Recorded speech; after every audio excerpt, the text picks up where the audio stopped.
Kierkegaard died in 1855 and Nietzsche was only 11 years old. They never actually met each other, but the distance between their ideas was not a distance of time. Instead, it was distance of absolutely everything else. They were two men who looked at the same broken world and felt the exact same absence at the center of it, and arrived at answers so opposed that placing them beside each other feels like watching two people survive the same disaster by completely different means. One of them chose faith, and one of them chose power. And the argument between them has never been resolved. Kierkegaard watched the church of his time and he found it to be hollow, right? Not because he stopped believing in it, but simply because he believed too seriously to accept the comfortable, social, obligation-free Christianity that surrounded him. His argument was not against God itself, but instead it was against a pretense of faith. The person who sits in the pew and observes the rituals and calls themselves a believer and returns home completely unchanged. That is the person he fought against. That, for Kierkegaard, again, was not faith. It was just foolish, right? It was simply its most dangerous imitation of faith. Real faith, in Kierkegaard's framework, required what he called the leap. It was a suspension of reason. It was a movement towards God that reason itself could not ever justify and therefore could not protect you from. Abraham raising the knife over his son, that could be an example. Not because it made sense, but simply because of faith. If it was genuine, then he must survive the moment where it makes no sense at all. Kierkegaard's answer to a world without stable meaning was simply to leap forwards towards something that could not be proven. It was to choose faith, and not despite its irrationality, but instead through the irrationality. Now, Nietzsche looked at the same or similar world and reached the complete opposite conclusion. God was dead. Not as a provocation, but instead as a diagnosis of the world that we lived in. The structures that had given Western civilization its values and its meaning and its sense of order had collapsed. And it didn't collapse dramatically or massively, but instead it was just quiet and it was over time.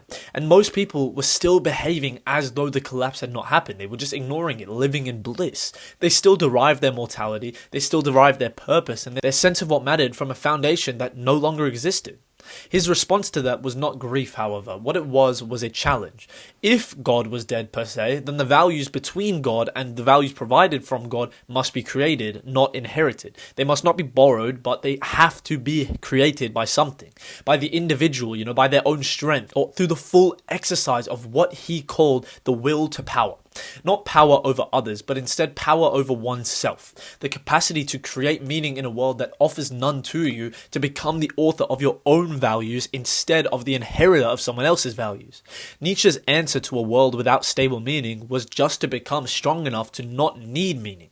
The tension between them, however, was not merely philosophical. You can compare those two, but it was personal. It was the tension between two responses to the same unbearable, unanswerable question.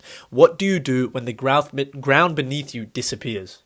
When the thing that was supposed to hold the weight of all your existence and supposed to hold you up the entire time, when it turns out to be insufficient, what do you do in that situation? Kierkegaard himself tells you to leap.